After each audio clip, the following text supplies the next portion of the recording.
তো হ্যালো বন্ধু, welcome back to my channel Rahul Gauri ভি ভ্লগসে আপনাদের সবাইকে স্বাগত জানাই। আজ আমি নিয়ে চলে আসছি একটি নতুন জিনিস, যা দেখলে আপনারা চমৎকার হয়ে যাবেন। দেখতে পাচ্ছেন একটি মোটর বসানো আছে, এটি পুকুরের মাঝখান ধারে। ওই ধারেও একটি মোটর বসানো আছে, যা দ্বারা জল তুলে আবার জলটিকে রিপেয়ারিং করা হচ্ছে। জলটি খুব খারাপ হয়ে যাওয়ায় জলটিকে রিপেয়ারিং করা হচ্ছে। তার কারণে যে পুকুরের মধ্যে মাছগুলি আছে, সেই মাছগুলি ওই জলের কাছে চলে আসছে। একদম এক ঝাঁক মাছ ওই জলের কাছে চলে আসছে। যত রকমের মাছ, রুই, কাতলা, সব সিলভার কাপ, সব কিছু মাছ ওই জল যেখানে পড়ছে সেইখানে চলে আসছে এবং তারা খেলা করছে একে অপরের সাথে।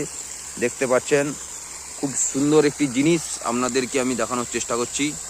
যদি ভালো লেগে থাকে তাহলে বন্ধু একটি লাইক ও সাবস্ক্রাইব করে আমার চ্যানেলের পাশে থাকবেন আরও নতুন নতুন ভিডিও দেখার জন্য।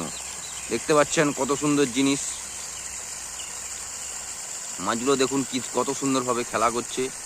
মোটরের জলটি পড়ছে, সেই জলটি পড়ার সঙ্গে সঙ্গেই মাছগুলি তার সাথে খেলা করছে। আর দেখুন একটু মাছ, কতগুলি মাছ এখানে আছে তা অগন্তির বাইরে। এক ঝাঁক মাছ।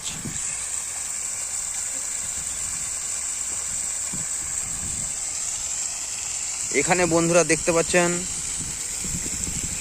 যাকে বলা হয় পুঁঠি মাছ, তা কিন্তু এরা এখানে খেলা করছে। এটা ক্যামেরায় ধরা পড়ছে না জলের কারণে। দেখতে পাচ্ছেন হালকা হালকা করে আমি আপনাদেরকে দেখানোর চেষ্টা করছি। তাও দেখুন কত সুন্দর ছোট ছোট বাচ্চা বাচ্চা পুঁঠি মাছ এখানে খেলা করছে। দেখুন বন্ধু কত সুন্দর সুন্দর মাছ আপনাদেরকে দেখানোর চেষ্টা করছি। দেখুন দেখুন এক ঝাঁক মাছ।